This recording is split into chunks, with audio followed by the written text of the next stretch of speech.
सोची समझी साजिश और हिंदुओं का नरसंहार, ये सनसनीखेज दावा हुआ है भारत के पड़ोसी देश बांग्लादेश से, जहां लगातार कट्टरपंथी गुट अल्पसंख्यक हिंदुओं को निशाना बना रहे हैं। कभी निंदा की अफवाह उड़ाई जाती है तो कभी सोशल मीडिया पोस्ट को बहाना बनाया जाता है और कट्टरपंथियों की उन्मादी भीड़ हिंदू बस्तियों में घुसती चली जाती है, कत्ल गारत मचाती है, मंदिरों में आग लगाती है। सवाल ये कि बांग्लादेश में कौन और किस तरह हिंदू आबादी को खत्म करने पर तुला है, समझिए अगली रिपोर्ट के जरिए।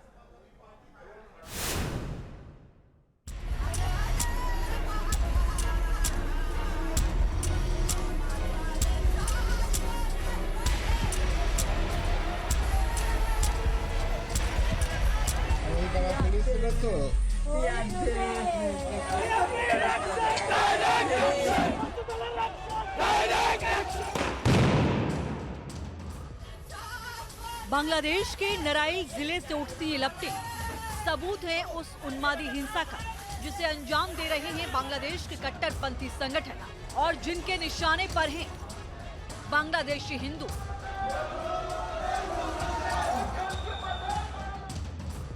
नराइल में हुई आगजनी और हिंसा सिर्फ एक वारदात। बांग्लादेश में पिछले 12 सालों से हिंदुओं के दमन का सिलसिला बदस्तूर जारी है। साल 2010 में हिफाजत-ए-इस्लामी जैसे कट्टरपंथी संगठनों ने हिंदुओं को निशाना बनाना शुरू किया था और इस्लामिक स्टेट के उदय यानी साल 2013-14 के बाद हिंदुओं पर हमले की घटनाएं तेज होती चली गईं।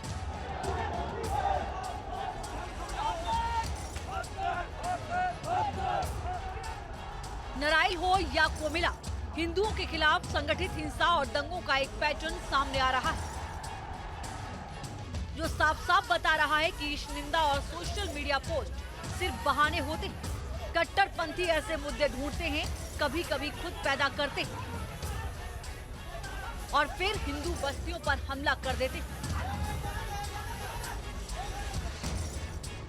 एंटी हिंदू एजेंडा या यूं कहें कि हिंदुओं के नरसंहार की इस कोशिश के एपिसेंटर में है जुमे का दिन।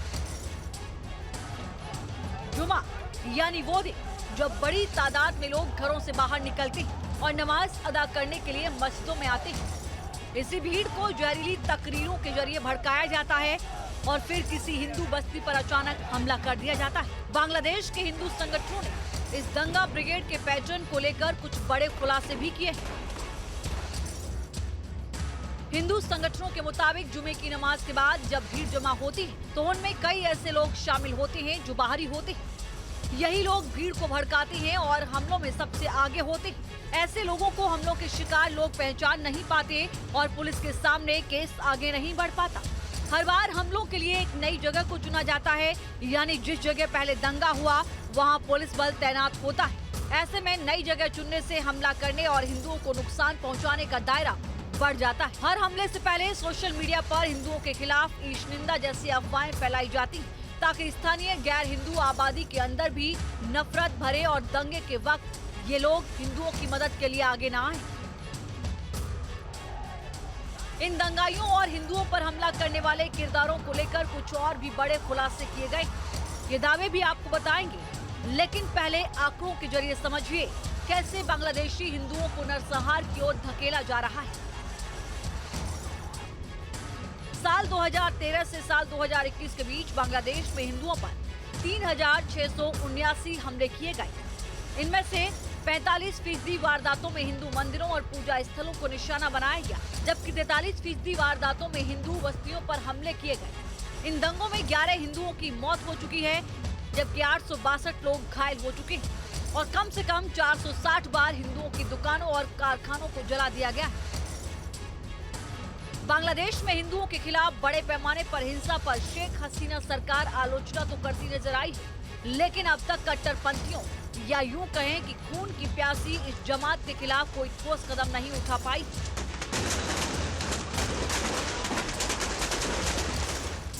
Some very negative, destructive quarters who are very particular and keen in vandalizing the image of the state, and especially with the easy target with the minorities, the Hindus, the temples.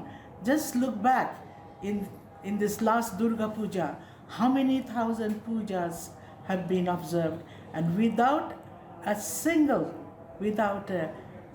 problem. So you can understand that the government is sincere, very, very particular, very sensitive and protective about protecting the emotions.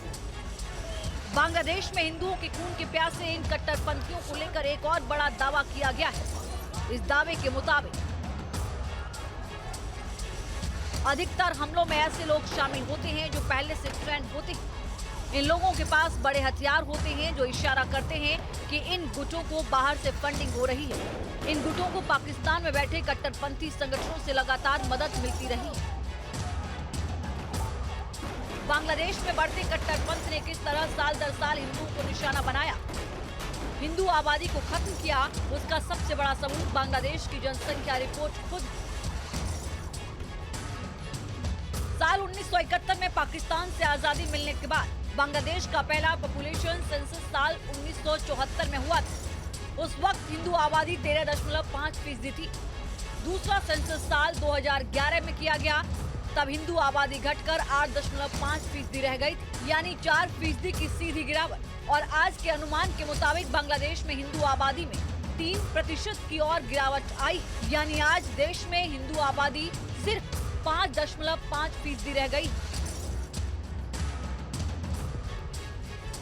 हिंसा दंगों को हथियार बनाकर कट्टरपंथियों ने बांग्लादेशी हिंदुओं को सीधी धमकी दे दी, या तो अपना धर्म छोड़ दो या फिर अपनी जान। Team news nation. बांग्लादेश में हिंदुओं के खिलाफ संगठित हिंसा और आगजनी के पीछे 3 संगठनों का हाथ है। इन संगठनों के नाम है जमात-उल मुजाहिदीन बांग्लादेश, अंसारुल्लाह बांग्ला टीम और हिफाजत-ए-इस्लाम। लेकिन इन सब में सबसे ज्यादा खतरनाक और उन्मादी साबित हुआ है हिफाजत-ए-इस्लाम। साल 2010 में शाह अहमद शफी ने इस कट्टरपंथी संगठनों को खड़ा किया और तभी से बांग्लादेश में हिंदुओं के खिलाफ बड़े पैमाने पर हिंसा शुरू हो गई। हिफाजत-ए-इस्लाम का पूरा काडर बांग्लादेश के मदरसों से निकलता है।